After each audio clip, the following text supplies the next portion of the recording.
Welcome to the True Mouse Games YouTube channel, and welcome to the 5th game of 7 games, 7 days. Yesterday we played Call of Cthulhu Dark Ages. Today we are playing something much more lighthearted, probably, at least. Much crazier, much more sort of short-term thing.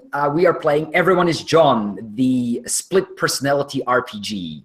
The rules for this RPG fill about half a page. That's all there is. They are in the description underneath the video if you want to take a look. There's a link there.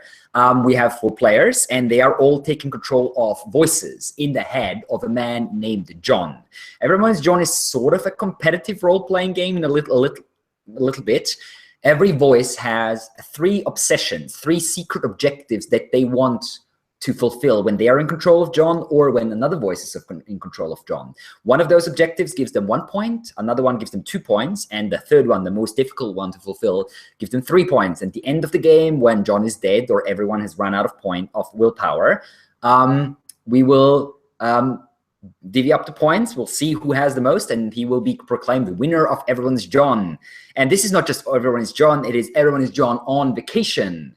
For John, even crazy people go on vacation, and John is on a tropical sort of a resort island called Paradise Island. And that is where we'll be jumping into the game. But first, let me give you a very, very brief introduction into the rules, but the rules are very brief. So the way it works is if John attempts anything, any action that can fail, the voice that is in control will have to roll a d6. If they roll a 6, they are successful. If they roll anything else, they will fail.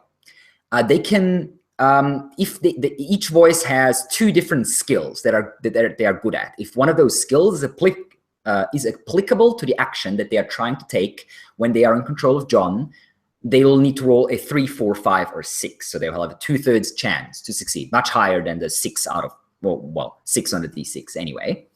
Every voice can spend willpower to increase their chance. So before you roll, the voice in control or any other voice can say, okay, I'm helping this roll with 1 willpower. Every willpower sets the difficulty down by 1. So if you have to roll a 6 to succeed, if you use 2 willpower, or any voice uses 2 willpower, that goes down to 4+. So 4, 5, or 6 to succeed. Also, as a little house rule, the voices that are not in control can try to mess with the voice in control by using willpower against the voice in control to basically make their rolls more difficult, which is exactly the same way that as I just explained, only opposite. So if you have to roll, say, a 3+, because the voice in control has a skill, and you use 2 willpower points to mess with the voice that is in control, you would have to roll a 5 or 6. If the voice already has to, you roll a 6 and you put 1 point in, that raises it to 7, which that means an automatic fail, except if the voice that is in control or another voice also uses willpower to bring it back down to 6 or lower already. You can also technically achieve an automatic success if you get it down to 1, although that's obviously very expensive. John wakes up in the start of the game, and every time John is hurt, every time John wakes up, every time John fails a roll, or every time the voice in control achieves one of their obsessions, I will call for a bidding season. Basically, what happens then is all the voices bid between 1 and however many willpower they want. And whoever bids the most will take control of John for the next scene until one of those things that I just mentioned happened, until John gets hurt, the voice in control fails a check, achieves one of their obsessions, or John falls asleep, which will happen every time that there's a lull in the story, sort of. John is a bit of a weird guy, and if he's bored, he often falls asleep. But we'll see how that works in this specific game. Bidding works in a very simple way, especially relevant for you player guys. There is a chat in Google Hangouts on the left side, the little blue speech box. When I call upon you to do a bidding, you will put a number into that chat box. You will not hit enter yet. Then I will count down from 3, 2, 1, and say bid, and then you will all hit enter, and then all the numbers will come up on the side, and we'll see who has the highest number. If 2 people have the same number, you'll just roll a d6, and whoever rolls higher takes control. and only the voice that bids the highest will actually lose the willpower points they bid for control. And as I said, if John gets too hurt to continue, if he dies or is severely injured, or when all the voices run out of willpower, that is when the game will end. And then we will see who has the most points, basically. I think that's pretty much all we need to know for now. Our voices today are called Harold, Peter, Frank, and Betty Man. So we'll see who is who, and we'll see who has which objectives. Let's jump straight in. And as I said before, this game starts with a bidding period. John has fallen asleep somewhere on Paradise Island. The voices don't really know where they are and what's going on around them. And nonetheless, we will be bidding for the first control. So, guys, 3, 2. Okay. No, it's good. Bidding has started. So, put something into your chat, and we'll see how it works out. 3, 2, 1, go. No. Russell, you are okay. Excellent. That voice is Peter. Peter produces 3 willpower, and takes control of John as John wakes up. So, Peter, you are woken up by a little bit of bright sunlight streaming into your face and a hand shaking you, holding you by the shoulder and shaking you. And you look up and you see you're on a beach, like a little beach cafe, basically. You're sitting sort of leaning against the wooden bar, and you can see the lapping of the blue waves and the bright whiteness of the beach with the sun streaming down on it. The waves are only about maybe 30 yards away from you or so, and there is a dark-skinned guy with long hair falling back onto his shoulders, about maybe his early 20s or so, shaking you by the shoulder. He is wearing this sleeveless top wear, and you can see these surfer tattoos basically on his arms. As he's shaking you, and he says, "Hey, man, you shouldn't be sleeping here. You're right. You just blacked out straight up. I've never seen anything like it. You didn't have much to drink, did you? That was weird." It's jet lag, man. You know, damn that jet lag. Right, I got you. And he sort of holds out a fist for you to bump. Anyway, have a good time, man. Yeah, I'll try. You mentioned drinks. Is there a place I can get a drink around here? Oh yeah, well, right here. He walks around the bar, and you realize this is the actual barman. Okay. How much money do I have? So you take out your wallet and you look in. There's maybe about like $35 or something in there. I'll just order a shot of whiskey. All right, that's $4, my friend. Okay. And he shoots a shot glass over to you.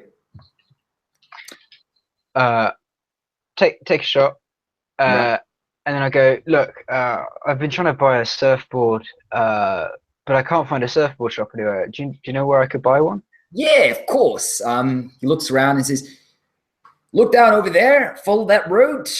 Maybe about a 5-minute walk will take you to the outskirts of Adam Beach. And there's a surfboard shop just around the corner there. Ask around. It's close to the beach. There's a sort of a street with palm trees. You can't miss it, man." Great. Thank you very much. You're out to catch some waves, are you? Something like that. Excellent. Well, just don't let the sharks bite, yeah? Oh, great. Now I've got that thought in my head. And we haven't had a fatal thing happening for like 3 months or 4 months here for at least.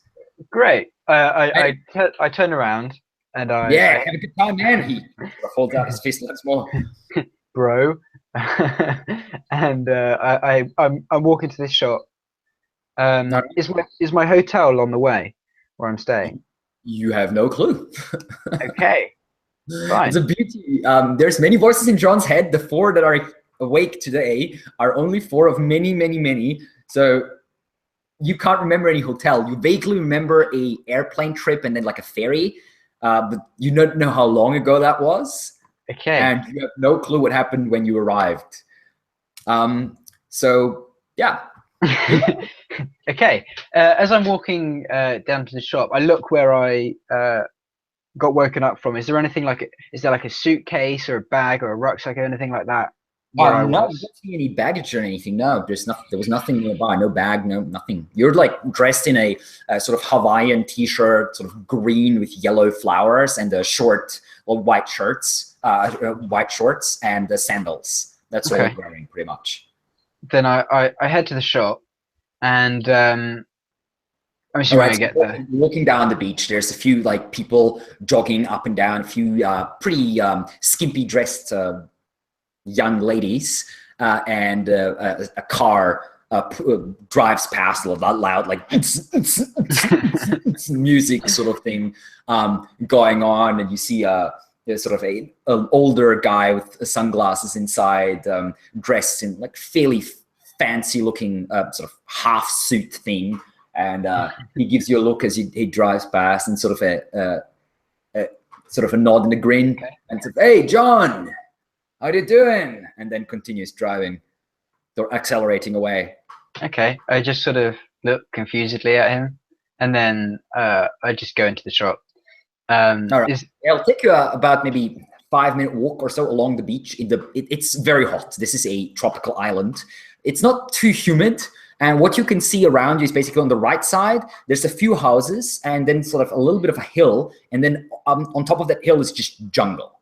okay. And to your left is the ocean.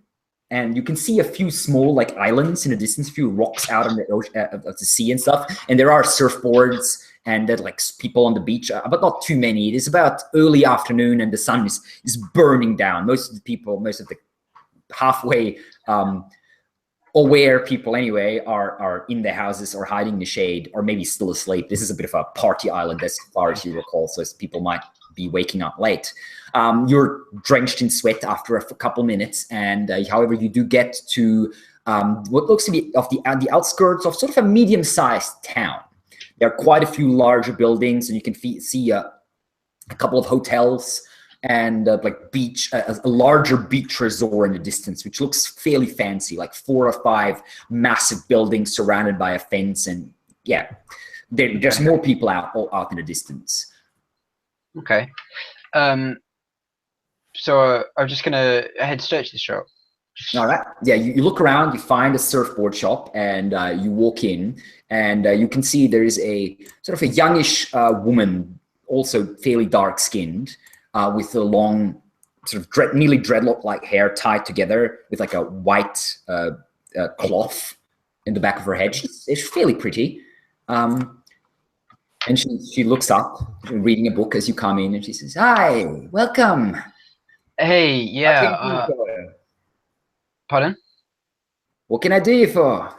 Yeah. I just coming to have a look for some fishing gear. I was just hoping to go scuba diving and spear fishing and try not to get eaten by sharks on the way. Don't worry about the sharks. They're not usually too dangerous around this area. Now, the jellyfish is something you should worry about. But Okay. if you stay sort of close to land, it's not a problem. Don't worry. Now, scuba diving, I can't really give you any scuba diving gear, I'm afraid. We're all about the surfing here, staying above water, you know. If you're looking for some scuba diving stuff, you'll try the Eve Resort. And she sort of points down the beach to that large, sort of luxurious resort that you have seen. That's maybe about a mile or so away. They have some scuba diving instructors and classes there. Okay. Might be able to help you. Do you know if they've got any spearfishing equipment? I'm pretty sure they do. They have all kinds of fancy stuff. Okay. Well, thank you very. You're looking for a surfboard, though? I can set you right up. Okay, sure. Show me what you've got. All right. And she turns around and she shows you about 5 different models of surfboards. They're all well beyond your price range at the moment, I'm afraid. You only have like $30 left on you, and all the cheapest surfboard starts at like $350 or something. Okay. The cash register, how sturdy does it look? You don't see any cash register, in fact. Okay. Is there so the desk where she was sat? I'm assuming. Yeah, it's like a pretty simple desk actually. Okay. Is it like do I assume that there'd be like a box to store cash on the other side, or is there a back room, or you can see under the table. There's no cash register as far as you can see. She must have it in a back room or something. okay? Is there a toilet in here I could use real quick? No, sorry, my friend. There is a toilet in a hotel just down the road. If you're looking for one. Okay, no, thank you. That's it. You've been very helpful. All right. By the way, guys, the rest of your voices, you can talk to the voice in control, just so you are aware. He can hear you. The rest of the people obviously don't, but you can talk to him if you want, anytime. How far is it to the scuba resort place thing? No, it's a good mile, so it'd take you a while to get there.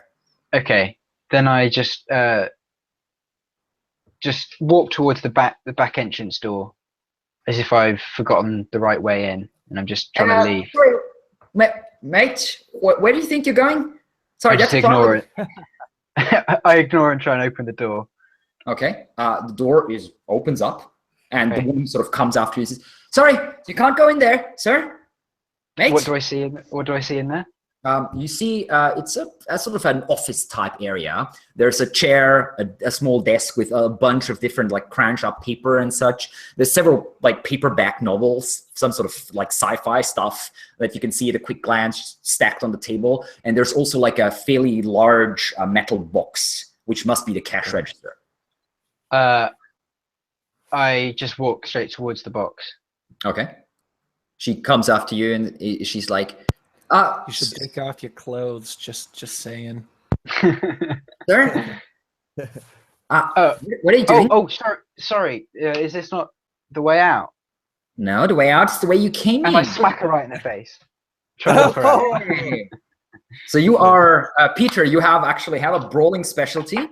Yes. So that would be a 3+ for you.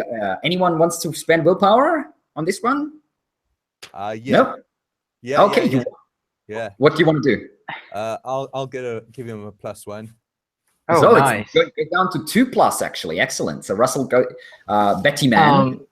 I'm gonna do a -1 here. Okay. And Harold is also throwing in his willpower as everyone's struggling. So it goes back down to 3. All right. Okay. Remain neutral. Are you rolling for me? Or... No, you roll. You roll. Okay. Roll the easy. That's a 6. All right. It is a success. You punch her. She stumbles backwards. Ah! What are you doing? I grab her and try and choke her out so she goes unconscious. No, she turns and as you try to grab her, she turns around and runs outside. I rugby tackle her as she leaves. Just round the legs. Sorry? I rugby So tackle her. you run after her? And Yeah. you tackle her? All right, give me another roll. It's a 4. All right, you tackle her, and just as she's about to run out the front door, she sort of falls forward, just out, and doesn't quite make it outside. You're holding her. She's sort of kicking. What are you doing? Let go of me! Help! I cover her mouth and pinch her nose. Wow, at the you're same sort time. This is getting real dark real quick, Peter. I just wanted to to rock the place. That's all. And you can hear voices coming from outside. You hear that? What's going on there? I cover her mouth and pinch her nose. All right. So she's still struggling, but you're holding her. Yeah. I just gotta slowly try and drag her into that back room. Okay. So you're like dragging her backwards, and just at the door opens, and you can see 2 guys, sort of Beach Boy style, basically. Young guys, way too tan, or like sunglasses, just wearing like swimmers, come running in, and they're like, "Piggy, what's going on?" And I say, "Stop! I've got a gun." what the fuck are you doing? I said, "Stop! Stop!" Or she gets it in my most criminal-esque manner. Okay, they stop and look at you. That will be an intimidation check. Oh no! So you need to roll a 6, my friend. Could I hypnotize them? With that? Not in this circumstance. Hypnotizing is not like an instant thing. You'd have to be like a quiet place. It's a 4 again. I don't know. if that- Okay. Which means that you fail, they start rushing you, and this is where the next bidding for control happens, as John is holding this woman, and guys are rushing down the shop towards you, obviously about to tackle you down. Well done, Mr. Peter. We are jumping in to another battle for control, starting in 3, 2, 1, go. We have Russell and Betty Man with 3 points, winning that battle for control. You are thrust to the forefront, pushing your way past the other voices in John's head, and you are now holding this woman. You are now John. What do you wish to do? You have maybe about 2 or 3 seconds before you're tackled by these 2 guys. I let her go, and I just bolt for the door like as fast as I can. The back door or the front door? The way Get to the front door, you have to get through them, basically. Oh, then the back door. All right, you push her forward into the 2 guys. Take the metal box with you. And both of them stumble and they all go down like 3 people. They're just slamming onto the ground. You turn, you run outside. Stop him! Get the fucker! You can hear just shouting behind you. And you run out into the back room and you see there is a small door that seems to be leading out onto the beach. You run up and luckily the key is still in the lock. You turn the key real quick, push the door open, and run out, yeah? Or is there something else you want to do? No, I'll run out. All right, you're running out onto the beach now, and you can hear shouting behind him, and he's like, "Get him! Get the fucker!" Are there any kind of like fancy cars or anything sort of in the area, or like some sort of sports car or something like that? Looking around, you do see maybe 1 or 2 sort of driving around in town in general in the distance, but nothing super close. No. So I'll run towards that main road. Okay, so you're just running from the beach back towards the road. The 2 guys coming out, well, one of them actually coming out after you. The other one must have remained in the shop. And he just turns around and stop. And he sort of start running after you, but he's like the type of guy who's definitely skipped leg day, so he's not particularly fast. He's just like really big shoulders and like show off muscles on the arms and such. But so I want to run to sort of a main road. I want to stop a car and sort of like go like this with my wallet, like stop official police business, and like stop the car. With just a wallet, yeah. So this is not one of your skills. No. I'm afraid you'll have to roll me a 6 for that to actually happen. Oh man, okay. Who's driving the car? Sorry? Who's driving? What? Sorry, what was that? I'm just going to Who's stop. driving? Anyway. Who's the driver? As far as you can tell, there is an elderly guy sitting inside with an elderly woman next to him, like a elderly Okay, couple, all right. basically. They're driving like an Audi or something, a fairly decent European sort of German car. Okay, so I'm going to use 2 willpower points.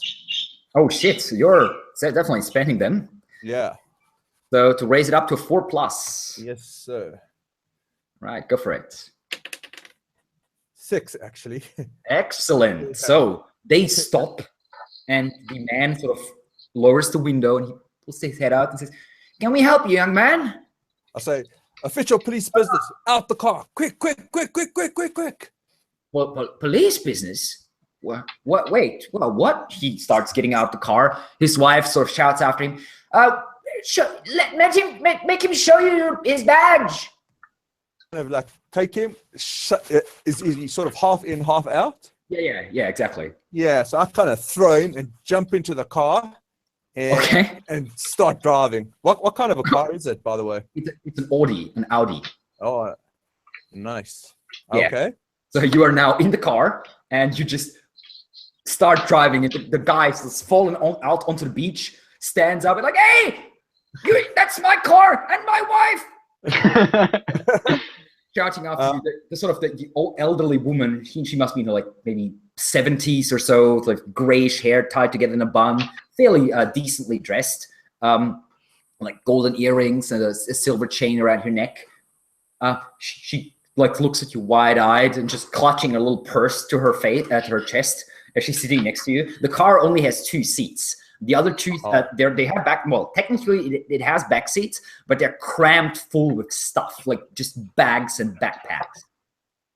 And it looks like a basket, a large one, like one of those sort of refrigerator units, basically. There's a refrigerator unit in the back seat? Yeah, like not like a actual refrigerator, one of those cooling boxes, whatever you call them, like plastic box things. Oh, cool. So I say to the old lady, you better buckle up. And like I'm just flooring it, and shit. and I say, what's in the esky, meaning the cooler box? Just some food and drink. What kind of drink you got there, woman? Quickly, police business. She's like clearly doesn't believe you, but she's like moving away from you, pressing herself against the door on the other side. But you're now driving through the town at about maybe 40, 50 kilometers. So she's not about to jump out by any means. And there's not too many cars on the road, luckily. So you can drive fairly freely without being needing to be too careful. Yeah, so she says, just some drinks. We wanted to go out for a picnic. You got some wine or some beer there? Yes. I think my husband Walter, he packed it. Just give me a beer there, if you wouldn't mind, lady, and make sure you buckled up. Police business. What? You can't be drinking and driving. That kills people. Don't you know that? Police business. Just listen to me. This is a matter of life or death. Just give me a beer quickly. Yes, of course. Sure. She sort of reaches backwards. She's terrified and fairly old, so she's not doing it very quickly. She's like, you can hear like her opening the fiddling with the mechanism, opening the thing up, and like a rattling, and a beer bottle actually sort of hits the ground next to you, like landing in between your feet, basically. And she's like, yeah, is that okay? Thank you. And I'll stop the car and I'll say, you better get out. This is going to get dangerous. Police business and all that. She unbuckles herself and just climbs out as quickly as she can and just falls onto the road on the side. A car that was just overtaking you sort of comes to a squealing halt on the side and hits. And she's just looking at the other car, sort of, and the door's still wide open on her side. I say, just close the door. She just sort of, help, and then stumbles up. I'll hit the accelerator with the door open. With the door open, yeah, the door slams shut and you shoot away. And I'll open up the beer and start drinking the beer. All right, you're just chugging it. So now you have completed one of your objectives, one of your... Well, I actually completed it with that shot of whiskey. Yes, but that you were not in control there, so that didn't count. I mean, it counts for points, but I'm mentioning it, the obsession, because, well, technically you have completed 2 objectives, in fact. So every time one of the voices completes one of their vices, one of their, what are they called? I keep forgetting that. Their goals anyway, a new bidding commences. So now as John has had a shot of whiskey and chugging a bottle of beer, so a little bit of alcohol in the system probably, and is behind the steering wheel of this Audi. A new battle for control commences. So just so I'm clear, my level 1 should have been already done twice, if that's the case. 1. Technically, no, not a single one, not a single time yet. Because I walked to the shop and then he ran away. That's true. Well, the running didn't count. No, the walk. Okay, so I'd say the walk did count. Yeah, okay. Fair enough. The driving doesn't count. We specified that. Okay. So yeah. Anyway, just to clarify, the Audi counts, right? It does count as a fancy car. Yes. Yeah. Okay. So Bidding for control once more. 3, 2, 1, go. Oh, I saw a 3. I believe. Yeah, there's 2 3s. 2 3s. Mhm. Oh yes, we have Peter and Harold. So both of you guys roll me a d6. See who takes control. It's a 3. That is also a 3. Roll again. That's a 6. That's a 2. All right. Peter is once again in control, spending another 3 points. Wow, Peter and Betty Man is definitely going through their points. But that's Yeah. the full point of the thing, yeah? Okay, Peter, you are back in control once more. Now, the mostly empty beer bottle in hand, sort of steering the Audi with your left, and just driving around. You have just passed that fancy resort that you saw in the distance, and you're now leaving this Adam Beach. That's the name of the town, Adam Beach, and shooting out into what looks to be a road that sort of curls up into the hills. Okay. Do I see any shops on the way up, or are they all behind me? No, you're out on the town now. You're just past it. So this resort is sort of at the very outermost edge of town. There's no shops at the moment here now. Okay. I mean, there's what you see is like a single, like a stall, a little wooden market stall, and with like fruits, being sold there, mangoes and bananas and such. But it's not really a shop as such. No. I'll spin and hit a U-turn on Okay. the road, and Right. I go driving straight back into town. Did I go past any Did I go past any jewelry stores? You're not sure. You weren't really looking for that. Well, Okay. especially because you weren't in control. Maybe, but maybe not. I mean, it is a fairly fancy resort, so the chances that you saw like a small shopping complex, Okay. but you're not sure if there was something like that in there. Do I see any shops that are just sort of on the main road as I'm going back in? Just There are a couple clothing stores. There's what looks to be like a music shop that sells like CDs and stuff and like older things. And you also see a fast food restaurant. okay.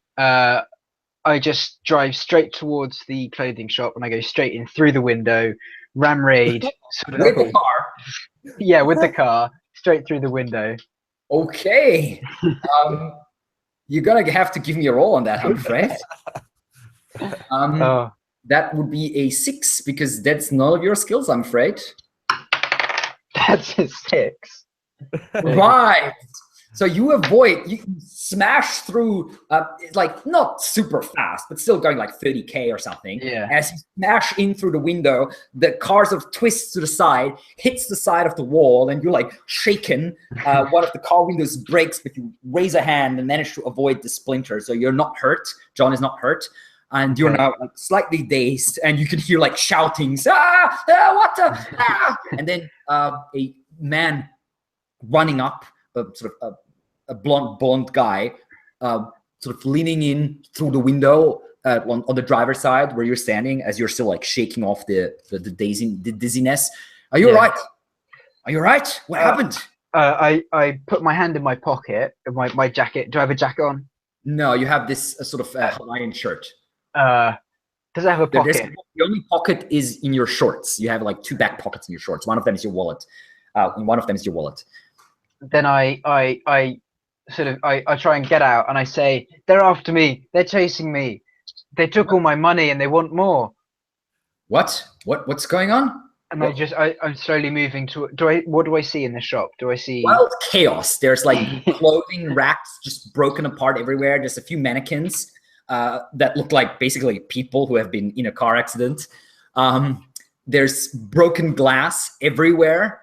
Okay. And there's a couple people like cowering behind the counter, and one guy who's just leaning on the side, and he's bleeding severely from the side. The side of his face must have been cut by the glass when you smashed in through the front. He's just standing there in shock, like one hand on his side. And you can see like blood just trickling down onto his clothing, his shirt. Do I see a cash register? There is a cash register there, yes. Has it been damaged at all by me going in through the? It's doesn't seem to have been damaged. It's sort of slightly twisted out and pushed backwards, so it's hanging a little over the edge of the counter, but it doesn't seem damaged. I run over to it, I pick it up, and I smash it on the floor. Okay. Well, fairly heavy. And John isn't super strong, so you will definitely have to give me a roll on that, I'm afraid. Could I suppose it's not really brawling, is it? But... No, it's not brawling in that case. No. Sorry, it fell off the table. It's all right. If anyone wants to chime in, guys, feel free. That's a 2, so... Okay, so you smash the cash register onto the ground. Not much happens, well, except for that you hear like a lot of coin jiggling around down there, and the people are looking at you wide-eyed. What's he doing? He must have gone crazy. And the next bidding for control, ladies and gentlemen, as John has failed the roll. Okay, let's see what happens once more. Everyone ready? 3, 2, 1, go. Oh shit! Triple threes. Wow, 3 threes this time. Okay, so all of you except for Harold. Roll me a d6. People are burning through their points. Only one Harold left. It's a 4. 4. What was that? A 5, Russell? 6. A 6. All right. And Mr. Frank. Harold put in one of the 3 points. Oh, sorry. Yeah, Harold. actually, I only bid 2, so I wouldn't roll. Yeah. Yeah. That's a 2. Okay, so we have Betty Man using another 3 points, and back in control. Oh man, okay. So just a question here. I mean, I'm pretty sure back at the surf shop I achieved one of my objectives, but I don't know if I just achieved another one here. Let me see. Because he just tried to smash this thing open, but he failed miserably. No. The only thing. Okay. No, I'd say you have fulfilled your obligation once. Your obsession once so far. All right. Embarrassing is something slightly different. Yeah. Okay. No, I get it. All right. Curiosity, is that Audi on fire? No, it's not a Hollywood movie, I'm afraid. Damn. It's slightly damaged, but it was like a glass front mostly, and you weren't going like full on in there. So it's damaged for sure. Several windows have broken, some of the lights are damaged, and it has scratches all over, but that's the worst of it, basically. So, Betty Man, you're back in control. Everyone's looking at you, wide-eyed, and like one of the women is like, he must be shocked, gone crazy because of the accident. I kind of shake my head and just run out the shop. Okay, back into the street. Yeah. People standing there, several cars have stopped in the road. Everyone's looking at the shop. A woman sort of walking past with her dog sort of shouts over, "What happened? Everyone okay? We all recalled the ambulance. They're going to be here soon." I just ignore her and just carry on sort of running down the street. Which direction are you going? Are you going towards the center or out of town? No, into the center of town. I'm looking specifically for a toy shop. For a toy shop, okay. Yeah. Let's see. You see the sort of shopping complex that you have seen before. You think there might be a toy shop in there. There's at least about 7 or 8 different stores in there. You see several names, but none of them register as a toy shop necessarily. However, there might be one in there. You haven't seen any other shop. Yeah, so I'll go in there just to take a look around, see if I can find one. Okay. You step inside and you take a look, and you see there's like a sort of a security guard, unarmed, just in like a silverish jacket, standing there at the side, a Asian-looking sort of man in his mid-30s or so, and he, as he sees you standing there in the entrance, sort of looking around, he comes up to you and says, "Can I help you, sir?" Yes, I was wondering, do you have a toy shop in the center? Yes, there's one. I mean, it's not a specific toy shop. McLaren's. It has toys. though, amongst other things. It's mostly selling candies and such, but there are some toys in there as well. Oh, I'm actually trying to buy a present for my nephew, and he is crazy about toy guns. I was just wondering if they, with McLaren's, would be selling that. I'm not sure, sir. You'd have to go check, I'm afraid. Or do you want me to give them a call? Yes, my good man, if you wouldn't mind. Of course. He grabs a what looks to be like a walkie-talkie, basically, one of those. And he sort of just 1 second, sir. I'll be right back. And he moves to the side a bit, and he starts talking into it quietly. And you can hear like a and then a voice answering. Okay, let's see. Yeah, he comes back and says, they do actually have, I believe, a replica like of a gun called a Desert Eagle. Oh, my nephew would love that. We're getting shot by the police at some point.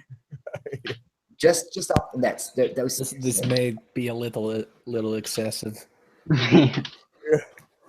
So I would go to McLaren's and kind of just see the price of the replica Desert Eagle. Okay. You walk in. There's an elderly man behind the counter. He gives you a nod. Good day, sir, as you walk in. And you see it's a medium-sized shop. There's several different parts. You can see they have a lot of toy cars. They have like girl toys, basically, sort of archetypical girl toys like princesses and little like castles and dolls and such. And they have a whole shit ton of like candies and cakes and all stuff that makes your teeth go off, basically. They also have one of these massive vending machines you can get ice cream out of, like that Slurpee ice cream stuff that's sort of turning continuously in the back. And they also have one of those sort of claw machine things.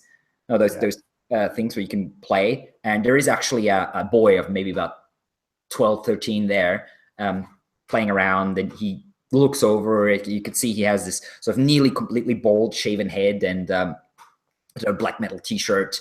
And yeah, his face is a bit scrounged up by acne and such. He gives you sort of a look on the side, like, who the fuck is this guy, basically, as you sort of walk past. And he continues trying to get whatever he's going for with that claw thing.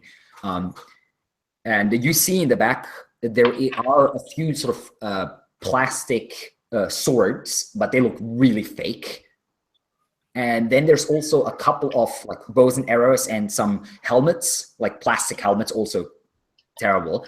There is also maybe 2 or 3 guns. Some of them are like long rifles that have these red sort of tips at the end. And there's a single one that looks sort of vaguely realistic. Indeed, it seems like a automatic pistol, a Desert Eagle, a silverish one, in obviously the packaging and all that. And you take a look, and it is $30. And how much do I have? How much do I have in my wallet? You look into your wallet, and as you're looking through, a card falls out onto the floor, a red card that says Baxter Hotel that you haven't noticed so far. It's like one of those key cards for. Oh, okay, yeah. And you look through, and you have like $25 in paper, basically, and a bunch of coins. It's not quite enough. You're missing maybe like $1.50 or something. Okay, $1.50. Oh man, I probably hadn't had that shot at the beach. Yeah. Oh man. Okay, so I'll pick up the Baxter card, Baxter Hotel card. What I will do is I will go down to the street level. I'll tell the shopkeeper just if he can keep the Desert Eagle for me. I'm going to be right back. So you're holding it out like you down to the. You take the gun and hold it to him, or just point it at the. No. I'll take it and say, just please keep this for me. I want to buy it. I'm just coming right back with. I'm a few bucks short. Well, we were taking credit cards, sir, if you want. Visa, MasterCard, American Express, everything's fine. Do I have a credit card? You look in. You do actually. You have 3 different ones. Oh, I'll give him the MasterCard. Blow the overdraft on all of them. All right. Yeah. He takes it, sort of runs it through the machine, makes a few types. Says, sorry, sir. It's not being accepted, and sort of hands it back over to you. Try this one, and I'll give him the Visa. You're right. He runs that through. Sorry, sir. Oh, this is getting What the fuck have you embarrassing. been doing, John? Yeah. I'll give him the last card. He takes it. Oh, that one works. Oh, thank you. Just a quick signature here. Yeah, I'll just kind of sign it. All right, and you see him sort of looking at the signature on the card and then on yours, and sort of gives you a look. Obviously, your signature is different. Yeah. You're not one of the Johns who signed the credit card. Yeah. So you realize this at the same moment as he gives you this squinty-eyed look and says, "Sir, is everything okay? Are those your cards?" They're my cards. I've just had a really crazy day. Thank you very much for your help. And I'll take the gun and start walking out. Wait, sir, sir, wait. I'll turn around and go, yes. I'm afraid there's a bit of a problem here. I'll have you wait for a moment. His hand disappears behind the counter. Brief moment. Just a second. Let me take another look at that card. I will freaking run. Yeah, I'll run. Okay. As you turn and you start heading, like running towards the stairs, you can see that this Asian security guard coming up the stairs as you are running towards him, and as he sees you, and the guy behind you can hear the elderly man shouting, "It's him! He's some sort of con man or something!" Oh my God. And the security guard sort of looks at you and then pulls a taser gun out, points it at you. Stop! Stop or I'll shoot. Oh my God! I'll run in the other direction. Okay, well, there's no. There's an elevator there that goes down onto the ground floor. You're sort of on the second floor up at the moment. The security guard will run after you, and you reach the elevator. There's no other exit as far as you can tell, other than jumping out the window, like a good 8 meters down onto concrete. You can survive that. Yeah, you can survive that for sure. And the sort of staircase that's behind the guy. You can see several people looking out at sort of the teenager with the black shirt, sort of looking wide-eyed and with a small grin as the security guard sort of cornering you. And he's walkie-talkie and said, "We have a situation here. Please send at least one more guy." I'll pull the Desert Eagle on him. Okay. It's wrapped in plastic, right? Yeah. And I asked him if there's a toy store that sells guns. Oh man. Yeah. So you break the plastic and pull the Desert Eagle and point it. Gives you a look like still. Maybe send another guy just in case. This one's a bit weird. Puts the walkie-talkie away and then comes closer. "Sir, I really don't want to do this. Please put the toy onto the ground and just turn back and put your hands up and stay like that just for a few moments." How close is he to me? Maybe 3 or 4 meters. Oh, it's still quite far. I'll try and barrel into him. Okay, you're running in, and he, as soon as you start running, he takes a shot at you, trying to tase you. Now, you have brawling as one of your skills, luckily for you. Yeah. So it is only a 3+ to try to overcome this security guard. Okay. Anyone? Oh, Okay. No one's using anything. No one said anything. Okay, that is a success. So he shoots the taser. You duck under it. The thing flies over your shoulder. You tackle him with the shoulder. He stumbles backwards. You push him over. And what do you do now? I run for the exit.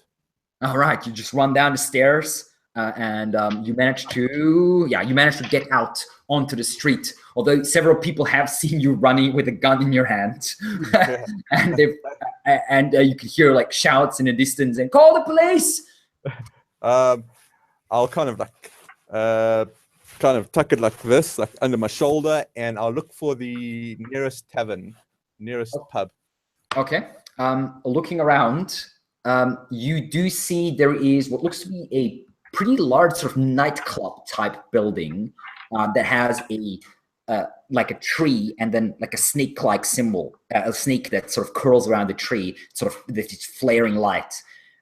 There is what looks to be the main area seems to be closed still. I mean, it's like 2 o'clock in the afternoon or something, maybe 3 o'clock at the latest. But there is a little cafe area attached to it, and you're pretty sure they must have at least some food and drink in there. Yeah, so I kind of go up to the cafe area. I'll tuck the gun in my pants and cover it with my shirt. Okay. And I'll go there and order a beer. Okay, you come in and you see a guy with sunglasses, a big black sort of t-shirt, big muscles, must be some sort of bouncer basically, hanging out at the entrance area. He gives you a bit of a sort of suspicious look and says, "You all right, sir? You look a bit, everything all right?" Oh man, the day I've had, but I'm on a vacation. Lovely, lovely island. Really love the island, love the locals. Right, well, welcome to the Snake. Just wait for nightfall and you'll have the time of your life here. Go right in. Okay, and I'll head straight to the bar and I will buy myself some booze. You realize very quickly this is an extremely expensive place. The bill Oh, is like $10. Okay. I mean, you can afford it, but it's like Yeah. double the price. Just don't pay for it. Yeah. I will spend the money happily. All right. Because Put I'll 10 get- bucks down. yeah. Yeah. Cool. So I'm gonna mark that down. Yep. And And then- are you sitting on a bar or one of the tables? There's not many people here. There's only about maybe 5 or 6 other people there Um at the I goal will- behind the bar. Yeah, I'll just go back to the bouncer downstairs. So I'll kind of finish the beer, go back to the bouncer. Well, if you do finish the beer, then there is another check for control. So you're just like hanging out at the bar, drinking beer. You're getting a bit dry in the throat, and you feel the other voices sort of bubbling up to take control over you. Once. Oh yeah. All right. Yeah. Another bit for control, everyone. 3, 2, 1, go. Holy shit. Okay, Peter sends 4 points. Okay, Peter, if you want. That's all of my willpower gone. Yep, that is all your willpower gone. So make the best of your last attempt. I look around. Do I see a back office anywhere? You're not sure. There's several doors leaving this building. It's a fairly large room. Okay, then I run back out onto the street. Okay. Do I see any are there any motorbikes or bicycles or anything like that? No bicycles from what you can see. There's about 2 motorbikes parked not far actually from you, just maybe about 10 to 15 yards down the road at the sort of nightclub entrance of this building. No one Okay. around. It's gonna need a skill check to. Oh, whatever. I'm gonna. Are there any more shops around here? The shopping complex is not far, just like maybe half a block down, and you can see Okay. there's something going on there. There's like people running in and out, and there's a small crowd gathered. Oh, not far from that shop is the boutique that you smashed your car into, and now there's a ambulance standing there with like quiet, silently flashing lights. And you can see in the distance, you think that the guy with a cut open face is just being carried into the ambulance. Do I have a phone with me? No, you have not. Okay, then I run towards those people, and I shout, "Someone call the news! Someone call the news!" And As they turn, you see one of the guys saying, "Oh, that's him! That's the guy who crashed into." I pull out the toy gun. Okay. And I say, move out the way. Move out the way. I'm coming through. And I They run all past freeze. Where do you want to run? into the jewelry store. Oh, the boutique. The you same mean, one. the Yeah. clothing store. Okay. The people are just like frozen as you sort of point the gun into their faces, running say- in there. I say, call the news now. Call the make them get a chopper in the air. All right. Just don't shoot. Don't shoot. People are like retreating out of the shop. I grab one as I go by, and I just sort of say, Yeah, don't move, or I shoot. A young guy, maybe late teens or so. He freezes. He has this purplish sort of streaks in his hair, and he's actually dressed fairly nicely in sort of a fairly fine shirt and the sort of black trousers and nice leather shoes. He freezes. And I say, go into that corner, and I move him into the corner. Okay. And I say, don't move or I'll shoot you. And I pick up the cash register and I try and smash it again. Okay, well, now that you have enough time to do it, Okay. you can if you want to.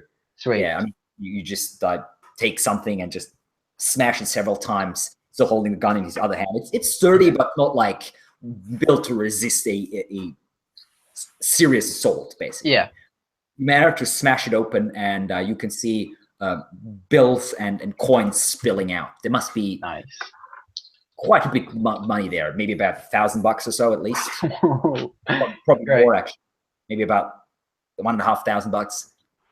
Nice. I take it all, obviously, and I say, I'm leaving now, but if there isn't a news chopper in the air, I'm going to slowly start shooting people, and I run off. Well, as you say that and turn towards the exit, you sense the other voices rising up within you once more as you have fulfilled your another one of your objectives. Okay. Well, now we only have 3 voices bidding because Peter is out of points. So, Harold, Frank, and Betty Man, getting ready. 3, 2, 1, go. Okay, that was Harold, I believe, finally taking control after all those foolish other voices pretending to be That John. was not Harold. So that's me, right, Frank? Oh, that's Frank. Sorry, I keep mixing Yeah. you two guys for some reason. Sorry. You'll Frank. get That's right. Okay, so I'm still inside this building, and I still got the Yeah, you're gun, right? pointing the gun at the poor guy in the corner. It's like, no, whatever you say, God, man. I'll call the news. I'll call the president. Whatever you say, just don't shoot me. Now, who else is around, or are they like No one further else. away? Everyone else has run out of the boutique. You're the only one in there. Okay, so I'm pointing the gun at him, and I say, now what I'm gonna do is I'm gonna actually I'm still pointing the gun at him, but my face will change, and I'll look really cordial for a moment, and I'll say, I'm sure that all of this can be solved if we just work together. And I start telling him a story about how when I was a kid, I was in the Boy Scouts, and they taught us how to do teamwork. And you see, there was this one time that there was a totem pole that we had to fix, and I basically want to put the guy at ease, right? And I want to convince him to try to fix the cash register that I just smashed open. I want to convince him to fix the cash register with me. Okay. And I tell him this long story. Now we can check, but this is actually one of my strong points. Yeah, that is one of your skills, indeed. But you still need to roll a 3+. Okay, and I'm actually going to spend 1 willpower here. All right. To make it a 2+. yeah. So anything from 2 to 6 does it, right? Indeed. And just don't roll a 1. Okay. So I'm gonna go down to 8, and that's a 3. Okay, successful. Yeah, it takes you a couple minutes of talking to this guy, but eventually he's still nervous. But did you put the gun away, or still holding the gun? No, I still got the gun, but I'm not pointing it at him. I'm being really, really relaxing a little bit. You have lulled him into a false sense of security. That's right. Yeah, my whole story about but he's Boy definitely Scouts going along with what you're saying, mostly probably because he doesn't want to get shot. Right. But he goes along with what you're saying, and he's like, yeah, sure, we could try fixing it. I mean, I don't really have many mechanical skills, I suppose, but we'll give it a shot. We should need some tools or something, right? Maybe they have some in the back room. Do you want me to go see? Oh, old chap, well, let's go together. I'm gonna put my hand around him, and yeah, and I want us to go look for a tool together. Yeah. Okay, you go into the back room and you look around. There's a lot of clothing wrapped up in like plastic foil and stuff. You also do find a few basic tools, which might be good enough to fix the cashier. It's not terribly broken, but it might.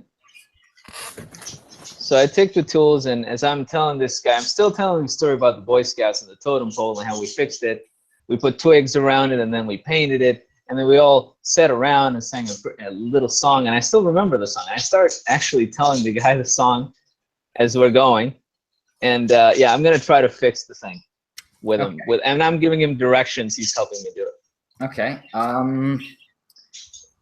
Because he's helping you.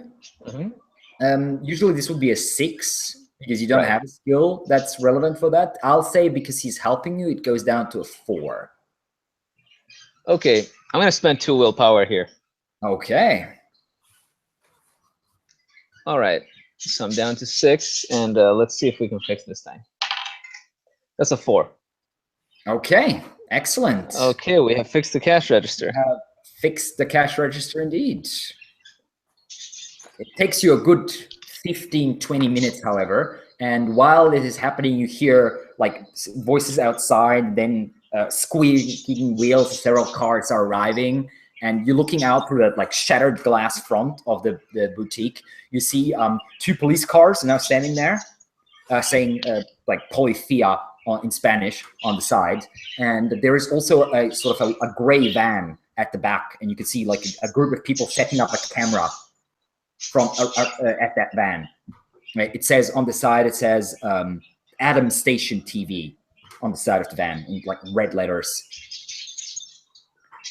And while you're looking out, you can see 2 policemen coming in, like approaching and then stopping behind the closest car. And one of them, a older, dark-skinned man, shouts out, "Hola!" Now, do we do control here? Because I just fixed something. Oh, you do. That is correct. So this whole time I'm telling the story, and I don't shut up in the entire time. I'm telling the guy the story of other things I've fixed and how I helped my neighbor fix her doorbell, and then it's all about the values that I learned when I was a Boy Scout. And as I'm telling this story, I'm actually like winding down a little because I just fixed something, and I feel the other voices kind of come rushing in. Exactly. All right, another battle for control. Betty Man, well, Frank can try to stay in control, of course, and Harold. 3, 2, 1, go. Right, Harold is finally in control with 3 willpower points gone. And yeah, you can now like shake your head. You look around, you realize where you are, and you can see those 2 policemen are coming up. One white, one dark, and the dark one shouts out, "Hey, hola, friend! Everything right in there? You haven't hurt anyone, have you?" Everything's perfectly fine. This is a matter of national security, and I'm going to have to ask you to leave.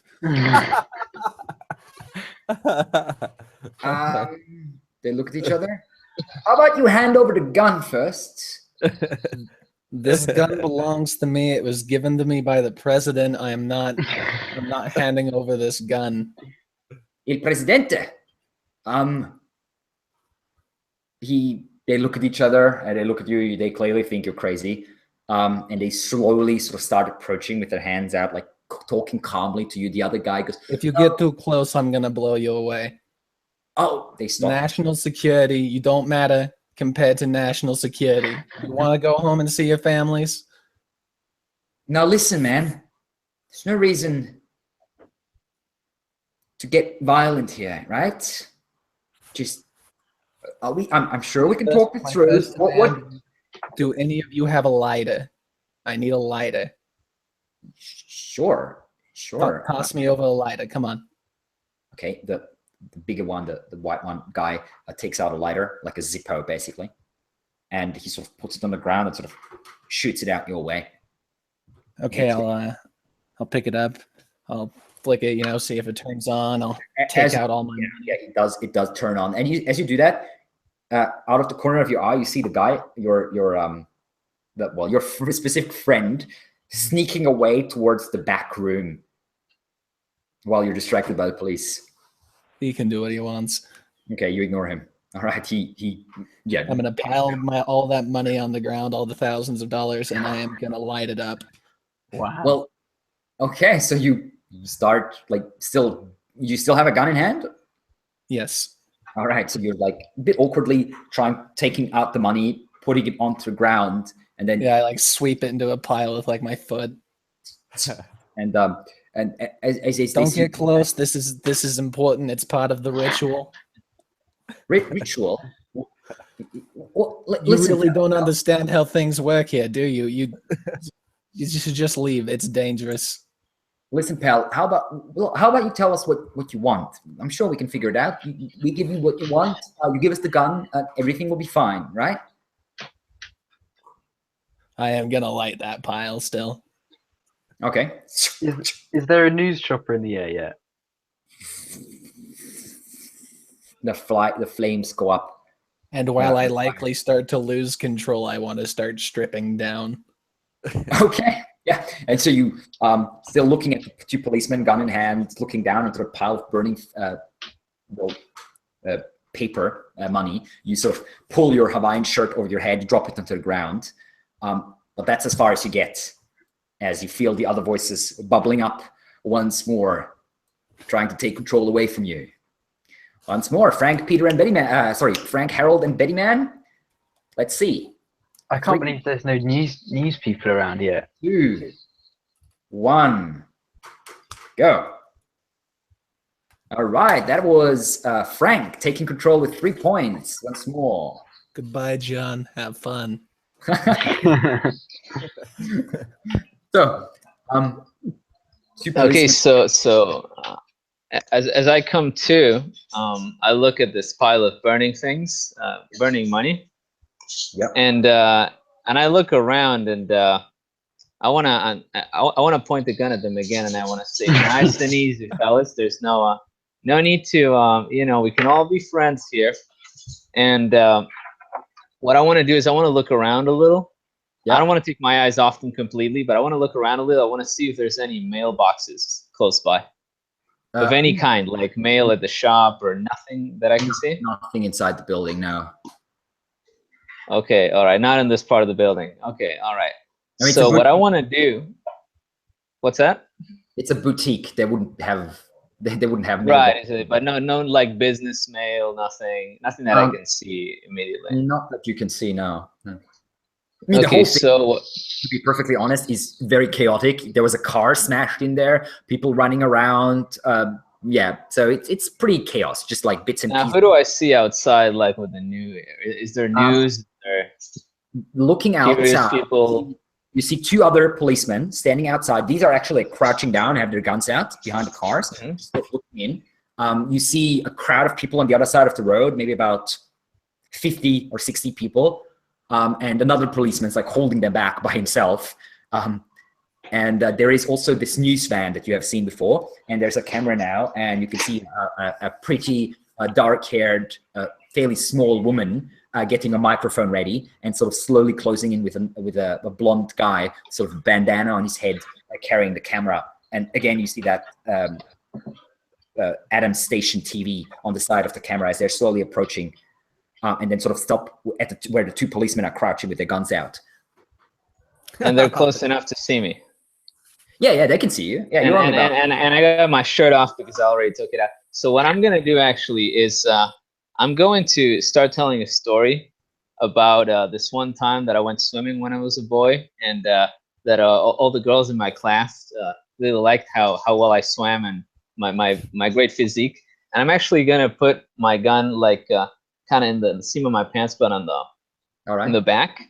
And I want to start doing poses, like muscle poses.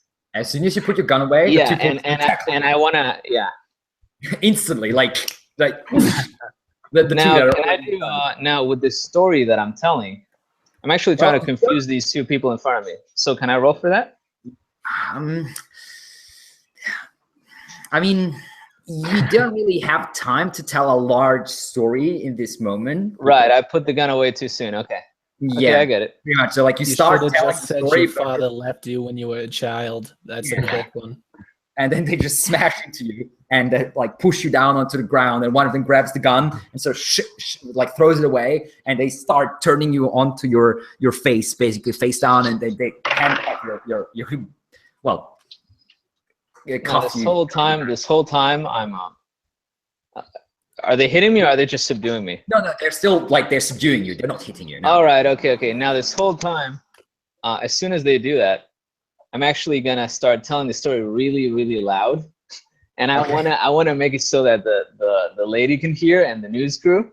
Right, you stand up. They stand you up and they start marching you out, and you're like basically shouting the story about what is the story about? You said. So the story is about how well like I swam, but actually what happened was that when I went in the water, everybody was telling me how good of a swimmer I was. But then when I went in the water, my shorts came off, and then everybody, all the girls and boys in the school and the teacher could see me just stark bollocks naked. And I'm just telling this story, just telling all these intimate details about how, you know, nowadays I'm always embarrassed when I'm wearing shorts, and I'm making sure that this woman is hearing every detail of my sordid story. The camera is now starting to roll. Yeah. Hear her saying, this is Abigail Hobbs with the Adam Station TV, as we have this dramatic incident here, right here down at Adam Beach, as a apparently psychotic man has smashed into the boutique right behind me and taken a hostage. But the local police have luckily managed to subdue him, and they're taking him right out right now. Let's take a look. And the camera sort of pans towards you, and yeah, you're. And I say, hey, lady, you bear a striking resemblance to my third grade teacher when we went on that swimming trip. So what do you say? Would you like to see the family jewels yourself? And she comes in with a microphone and says, Chief Hernandez, do you have anything to say to the situation? The guy says, the situation is under control. We have no problems here anymore. The man is clearly confused, as you can see, as two other like policemen have now grabbed you and are holding you. We'll be taking him with us, and we will have some professionals come from the mainland to deal with him. Luckily, no one was severely injured. I have to thank the professional conduct of our police force, and everything will be fine. This whole time my voice is trying to overpower his voice, and I'm still talking to this lady and saying, hey lady, would you like to take a better look at me? You know, maybe it'll be kind of when I was a kid and I went swimming. I'll give you 2 for that, because they're now on TV, and not just in front of a single person. Right. Okay. And still, nonetheless, while you're talking, and now you're led towards a police car, and once more the other voices rise up to try and take control. Okay. Let's see what happens. 3, 2, 1, go. All right, we have Harold with 2 points. Back in the driver's seat, Harold. You're now in your shorts, basically, and you're being led towards a police car. 2 policemen are holding you. What do you want to do? You guys, you need to take me to a fast food restaurant. You need amongst the crowd while you're talking on the other side of the street. You can see the older woman that was in the car with you, and she points at you and says, "That's the one. He stole our car." I don't know what she's talking about. Listen, friend, you seem to. I don't even know how to drive. You seem to be in a lot of trouble today. Why don't you keep your mouth shut for now? We'll talk later. Take me to McDonald's. Do it. Why would you do that? It's national security. What do you mean national security? The president has ordered me to go to McDonald's. They look at each other. So you have a lying ability. I'll give you a roll. However, it's a very implausible lie. So I'll put the roll from a 3 up to a 5. I will spend 2 willpower. All right, goes back down to 3. That'll leave me with 3 willpower. 2 willpower if I 2 count. willpower. Oh god, that's even worse. 6. That is good. They look at each other. Waste the willpower. They like look at each other and say, one of the guys says, I suppose we should oblige him just to be sure, right? He's a bit weird, but what talking the truth. Remember what happened to me when he was talking to those federal agents that were undercover? And the other guy says, yeah, shit. You think? I mean, let's get him a Big Mac or something. It doesn't really matter, does it? All right. And they both look at you, and one of them goes, you won't be causing any problems, will you? We'll take you to McDonald's. Oh, no, I just need to get to the McDonald's, trust me. Right. They push you in the back, they close the doors on you, and you're like, they smash sort of in between you and them. They get in the front, and they drive out through the town. One of them sort of keeping an eye on you, looking over his shoulder at you, and the other one driving. And drive goes for about a minute or 2, and then they stop and pull out into a parking lot, and you can see a McDonald's that's sort of on the beach side, standing there, right next to that sort of fancy resort that you have seen a couple times. And they get out, they pull you out, and I need to talk to the cashier. They still, like one of them still holding you by the arm. They are leading you over to McDonald's now. You can see a couple people looking at you, like a couple people are hanging out in the parking lot in their cars and like around their cars. And I mean, you're still handcuffed, and there's 2 policemen leading you in, and you're not wearing a shirt. I mean, which is not super unusual. There's plenty of people here half naked, but nonetheless. So they lead you inside, and they. Okay, I need this second part's gonna come off as a little strange, and I understand this, but I need to remove my shorts. What? I need to remove my shorts. Don't be alarmed.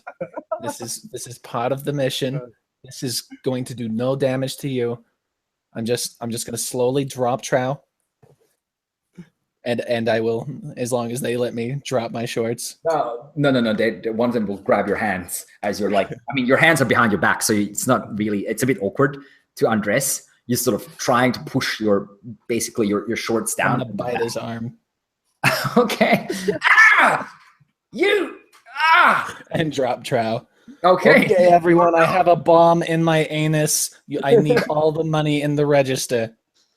You're now like wiggling around on the ground. Your shorts around your ankles, and you're shouting that you have a bomb in your butt.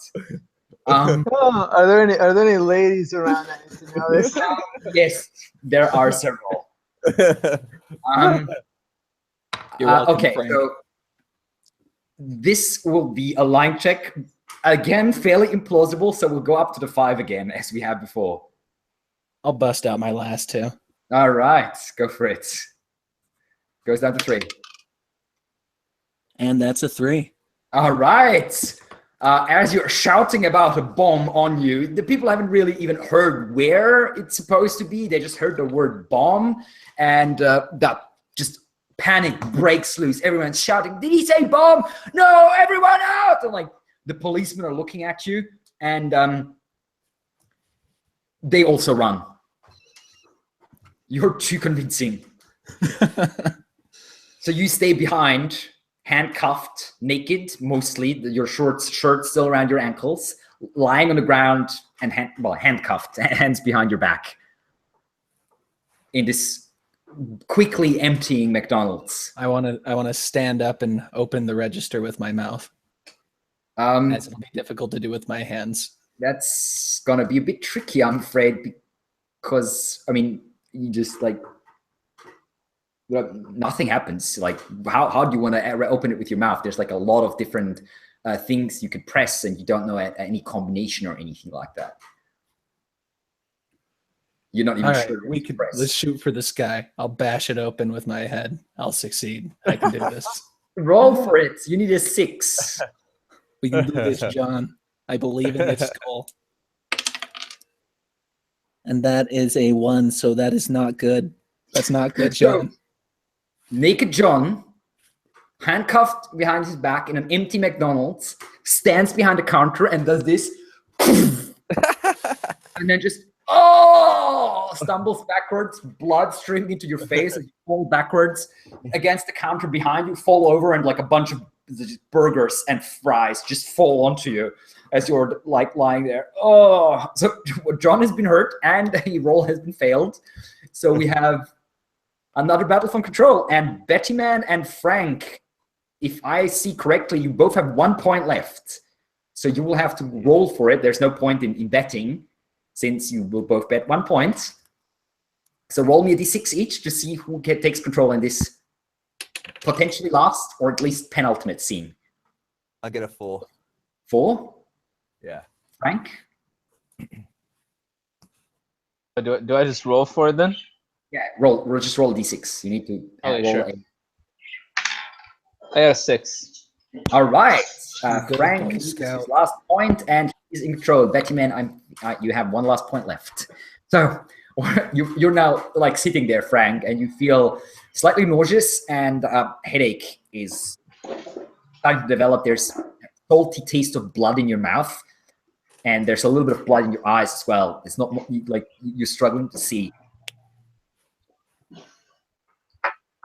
So I'm the only one there, right? Yep. Okay, so I'm gonna walk out. Actually, I'm gonna walk out the back door, and on the way, I'm looking around to see if there's any kind of mail or mailbox in here. Well, the back door opens up into onto the beach. Okay, all right. So no mailboxes. But I'm totally naked, right? You're totally naked, indeed. Yes. What a I'm sentence. totally naked. No, so what I'm gonna do actually, this is McDonald's, right? And you're gonna do from a cut on your face. Okay, so I'm gonna actually go back in for a minute. I'm Okay. gonna get some. I'm gonna try to bandage myself a little bit, and then I'm gonna put on like an apron, like a cook's apron. Really hard. You're handcuffed. Your Oh, hands right, are I'm handcuffed. Right, I forgot about my handcuff. So you're like- Okay, so what I'm gonna do is how bad am I bleeding? Does it look like I'm gonna pass out or something?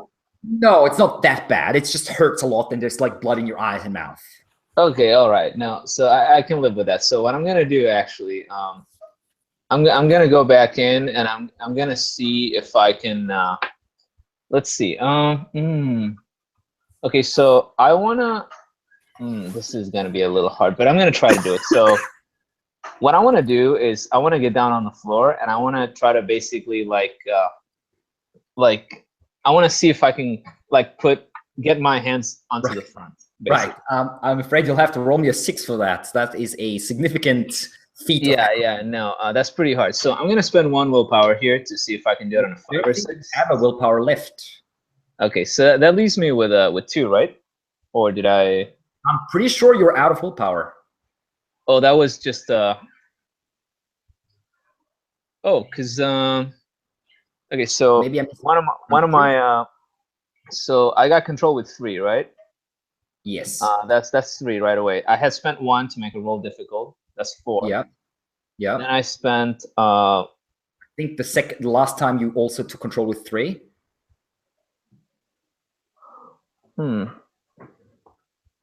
Okay, let's see. Cause I thought I had 3 left, and so I was gonna go down to 2. Go for it. Let me Let's check. see. You have the chat. I'm pretty sure you use at least 1 point to make a roll either more difficult or easier. I'm not quite sure. Yeah, no, I spent 1 to make one of the other guys more difficult, and then I spent at least 1 to make 1 easier. Yes. I might have spent 2. I don't remember, but yeah, I've spent a little bit, and then that's. Let's say you have 1 point left. Let's say you have 1 point left. I'm not 100% sure anymore. You must have spent at least, I'd say. You can scroll up the side chat. It's hard. Yeah, but it's but I don't remember who won each. So yeah. Yeah. Let's just say you have 1 left. Okay, so I can use it on this roll. You can. Or, yeah, because then I'm gonna be rolling to. So yeah, I'm just gonna use it to try to make this roll. Okay, that is it. So I have to do 5 or 6. Indeed. Yeah, that's 3. Okay, you struggle a couple minutes and then just like frustratingly give up and just lying there on the floor of the naked on the floor of the McDonald's, and you just Right. you're like thinking, fuck this, someone else should deal with that, and they're just retreating in the back. And Betty Man, the only one who still has some will left, rises up to the forefront one last Back to time. the warm confines, Frank. Okay. The cops ran out. Did they leave the cop car out in the front? Do you want to take a look? Yeah. So you naked walk out to the front door, look out, and you can see there's a ton of people out there, like at least 20 or 30 people, but they're all hiding behind the cars and sort of looking at the McDonald's. And the cops are also there, yeah. One of them's on the phone talking, the other one's sort of looking over. Is the cop, they buy the cop car, right? Yes, they're both by the cop car, yes. Oh, okay. No, that's no good. Oh, man. Okay. And I've got these handcuffs on. Yep, behind your back. Okay, so, geez, how am I going to finish this last obsession? What I will do is,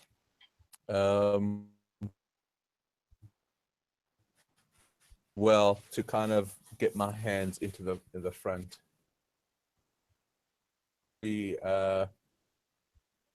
I'll have to make that roll as well, right? You have, yes, and you have to roll a 6 to succeed. Okay, yeah, a 6, but I've got the 1 point. So No, a you 5 have or a 6. you have to use that point to take control. Even though no one's bidding, you have to at least spend 1 point to take control. Oh gosh. Okay, cool. Well, And that was I your have last. to do it regardless. Okay. Yeah. Exactly. 2. Okay. That's it. Willpower out. Yeah.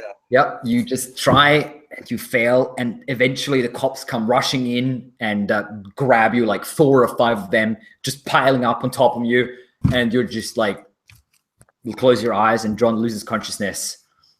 And with that, all the willpower is gone, and our game for tonight is over. Not the greatest of all days for John. Poor John. The voices have fucked him up really bad. I wonder how this guy One keeps successful headbutt more. Damn. Yeah. Yeah.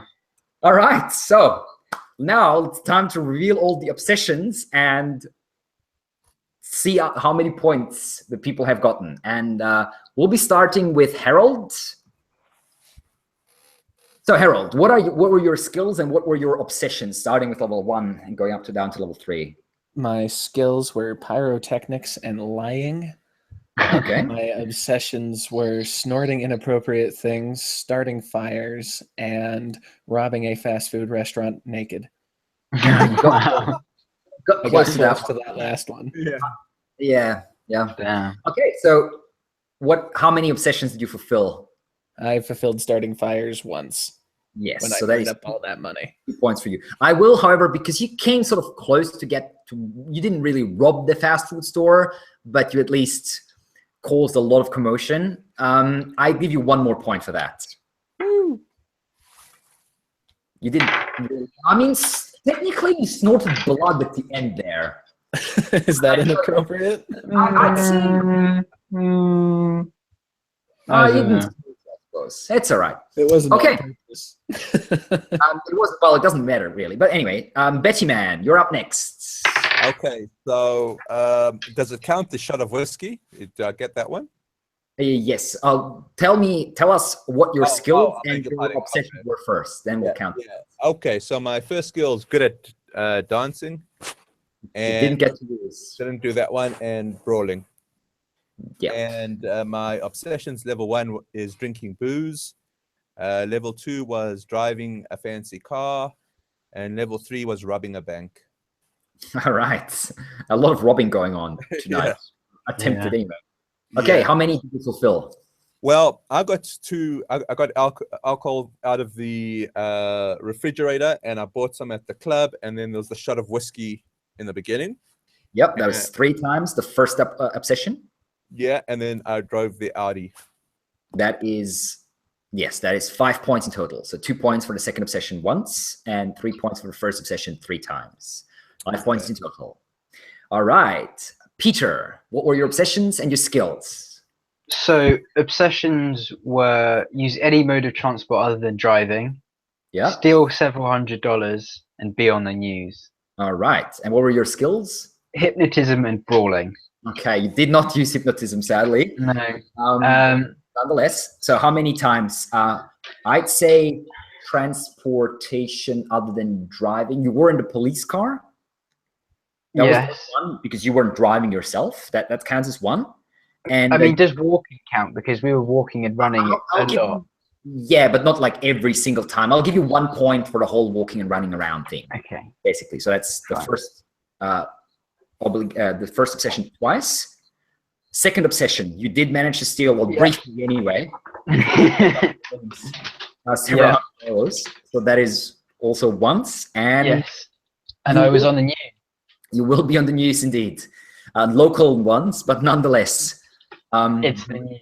The ranged man crashes into the boutique, threatens people with toy gun.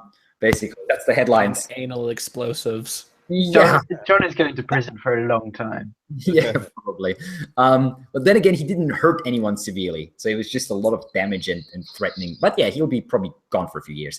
Anyway, so that is the first obsession twice, the second obsession once. That's 4 points, and on the news, that is 3 more points. That is So it should be 7.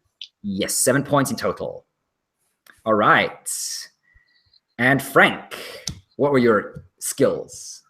So Frank can tell long and complicated and involved stories, and with this, he can either charm people or confuse them, All right. distract them. So I managed to charm this guy into fixing this thing with me, although I did have a gun. And then my obsessions were embarrassing myself in front of women, which I achieved 4 times because on the news counted as twice, the newswoman and everybody watching. Yep. And then fixing something complicated. Actually, let me think.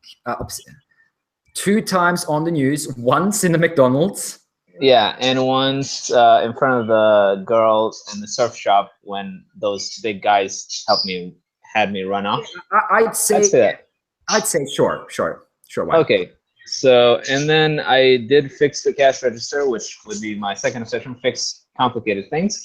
Yes, commit something mechanically, basically. That was your second. The third thing, I wasn't able to do it. It was just, do a lot of damage to the postal service. Burn letters, hurt a mailman, something like that. All right. That means that is 6 points for you. Which I thought it's 5. I think 4 for the first one, and right, but the second one is 2 points. So yes, that's 6 points. 6 points in total for you, which means we have a winner, Peter, with 7 points, as he was on the news, and that was a victory in the end. Yeah. Okay. So congratulations, Peter, and I hope John survives the whole thing. Being in prison for a guy who had a lot of weird stuff going on. I reckon he's Probably going not to asylum. With those terrorist threats, he's probably ending up in Guantanamo. So I don't know. Well, maybe we'll do a everyone's John in prison. We'll see. Yeah. That sounds good.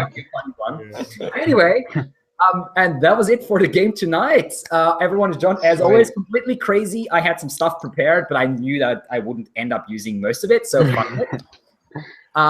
Yeah, that was everyone's John. Everyone's John on vacation. Vacation ended rather abruptly. But yeah, that's just how it goes. To be expected. Yeah. It was good, man. It was good.